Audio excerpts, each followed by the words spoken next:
Alright, welcome back everybody to Black Chuan. Terima kasih ya telah mengupdate berita kripto dari channel ini. Di kesempatan update kali ini ya, kita akan berbicara mengenai ini nih, temanya itu adalah XRP holders ya. XRP holders ini sebenarnya sudah tahu ini mengenai siklus ini ya.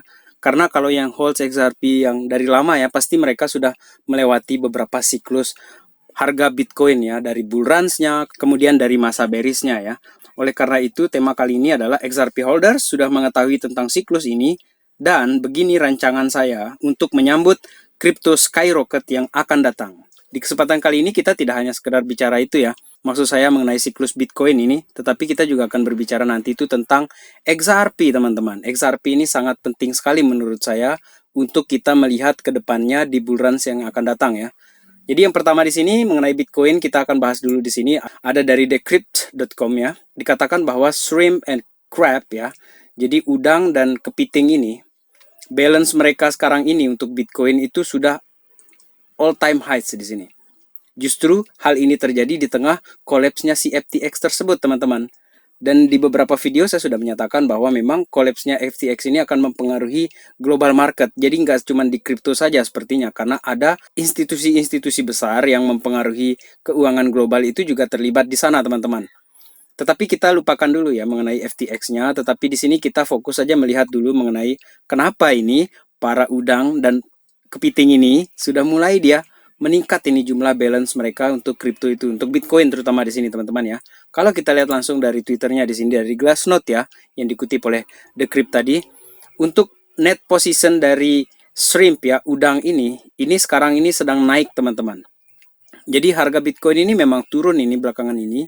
2 hari ini juga dia sudah stuck terus di level 16.000, bahkan sempat di 15.000 dolar. Tetapi ini untuk yang udang ini nggak takut-takut, mereka ini beli terus ini. Kemudian untuk yang crab juga dia ada kenaikan di sini. Crab net position change. Jadi dia ini yang paling gila ini. Artinya kalau tadi udang itu nggak segila crab ini teman-teman, karena dia ini langsung naik terbang tinggi nih.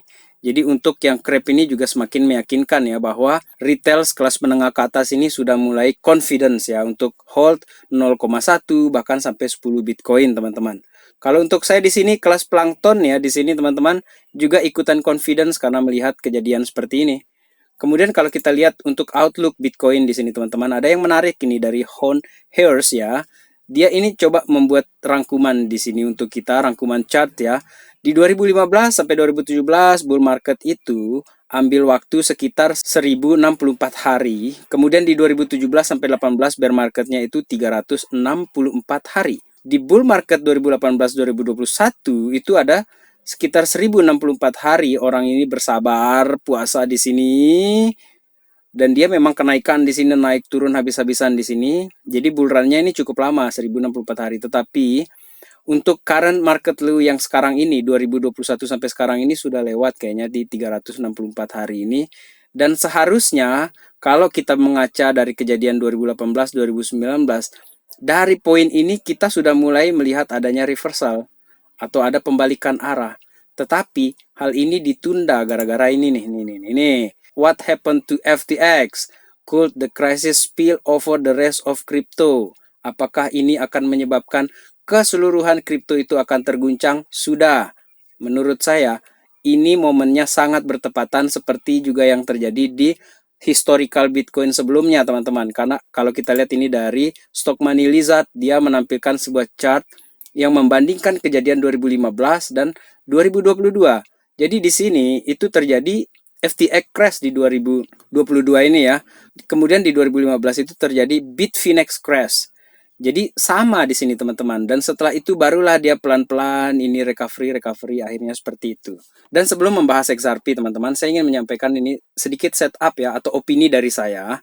Jadi silakan membantah-bantah saya di kolom komentar juga tidak apa-apa, ataupun memberi saya masukan di kolom komentar itu juga akan sangat-sangat saya respect di sana.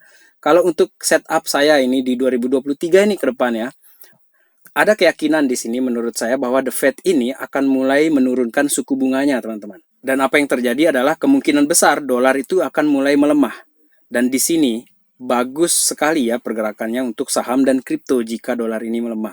Meskipun kalau sekarang ini DXY sudah keluar dari channel uptrendnya, tetapi gara-gara FTX kan dia nggak bisa ini gerak ini Bitcoin itu semuanya. Dan saya lanjutkan lagi, apabila harga ini sudah mulai bagus semuanya ya, tetapi belum tentu akan bull run teman-teman, karena halving itu baru akan terjadi di 2024. Ini menurut saya. Kemudian beberapa analis juga ya, seperti salah satu di sini ya, saya kutip. Raoul Pal juga meyakini bahwa The Fed ini akan pivot nanti di 2023. Itulah kenapa saya katakan tadi bahwa di tahun 2023 ini, itu nanti akan terjadi reversal ya, untuk Bitcoin ataupun semua aset kripto. Dan seperti saya katakan juga tadi, bahwa suku bunga itu turun dan dolar itu akan mulai melemah, dan itu bisa kita lihat dari DXY-nya nanti itu, maka disitulah mulai naik ini, kripto ini teman-teman. Kemudian di tahun 2024, di situ terjadi BTC halving teman-teman. Dan berdasarkan pengalaman ini pengalaman ya, biasanya setelah halving, harga BTC ini malah ada penurunan. Dan kalau kalian lihat di chart ini ya, di waktu terjadi halving di 2020 kemarin itu, ini harganya memang turun Bitcoin ini. Dan ini bisa jadi nantinya itu akan jadi semacam jebakan ini bagi orang-orang yang tidak tahu ataupun tidak aware dia dengan historical halvingnya Bitcoin teman-teman. Kemudian di 2025 teman-teman, disinilah masa kita tidak boleh ketinggalan momentum. Jadi untuk tabungan kita di 2022, 2023, 2024, itu tabungan yang sedikit-sedikit ini, plankton kecil ini teman-teman, saya di sini, itu akan exit di 2025. Karena belajar dari kejadian bull run yang kemarin itu, 2020 halving, puncaknya itu terjadi di 2021. Maka ada kemungkinan besar menurut saya di sini 2025 itu adalah puncaknya. Bahkan kemungkinan besar, bahkan mungkin sebelum harga puncak itu saya sudah exit beberapa koin-koin nanti di sana teman-teman. Dan itu rencana saya ataupun rancangan saya mengenai kripto ini ketika dia nanti itu skyrocket itu teman-teman. Saya exit di sana. Dan sekarang ini kita beralih ke XRP teman-teman. Seperti yang saya katakan tadi, bahwa XRP ini ada berita yang bagus ya. Kita awali dulu dari Rusia. Apakah kemungkinan Rusia dengan XRP kerjasama? Ya, kita lihat aja nanti ya seperti apa. Karena ini kan belum ada tanda-tanda ke sana.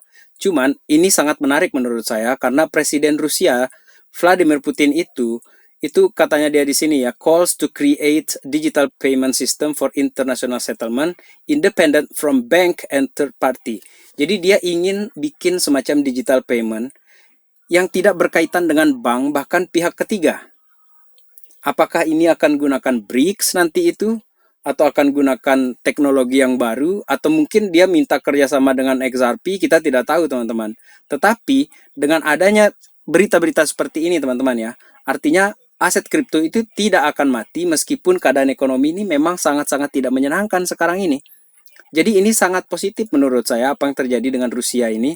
Dan update ini juga berkaitan ya dengan XRP di sini teman-teman. Karena menurut saya di sini ya, untuk Bank of London di sini saya ambil dari Mason First Lewis ya. Dikatakan bahwa Bank of London ini menyatakan bahwa semua bank itu akan ready untuk clearing 2.0. Jadi ini akan mengembrace global network seperti Ripple dan XRP itu teman-teman. Jadi bayangkan nanti itu jika bank-bank di London itu mulai mengadopsi ini teknologi-teknologi yang seperti XRP itu teman-teman. Karena XRP ini sudah dianggap oleh mereka ini sebagai global network such as Ripple. Ini luar biasa ini karena mereka sudah tidak menganggap lagi ini XRP itu sebagai koin-koin biasa saja atau Ripple itu sebagai perusahaan yang biasa saja. Mereka sudah menganggap ini sebagai perusahaan global sekarang ini, global network. Dan kenapa mereka menyatakan seperti ini? Karena keamanan yang ditawarkan oleh digital transaksi seperti di Ripple dan XRP itu sangat bagus. Security is a top mind.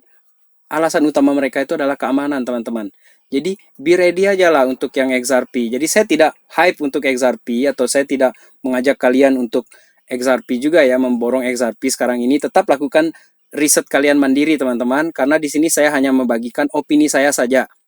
Tidak ada niat untuk mengajak kalian nyangkut di XRP ataupun bertahan di XRP, tidak ada.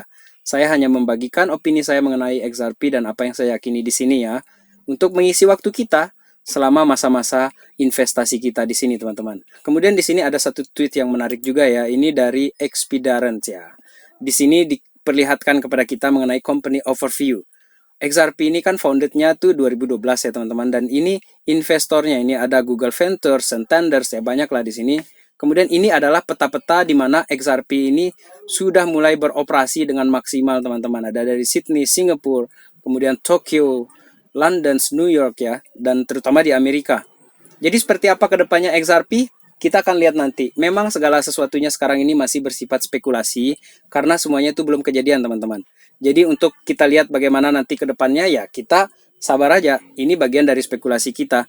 Dan ingat untuk tetap menggunakan uang dingin ketika berinvestasi di kripto ini, teman-teman. Kemudian yang terakhir untuk Ripple di sini adalah tweet dari Ripple itu sendiri ya. Di sini dikatakan bahwa by 2024, nanti di tahun 2024 ya, setidaknya 50% dari total populasi dunia ini itu diperkirakan akan menggunakan digital wallet untuk transaksi mereka. Sehingga value-nya nanti itu kemungkinan 9 triliun untuk tahunannya, teman-teman. 9 triliun dolar. Sekarang ini kita belum bisa 1 triliun gara-gara penurunan ini.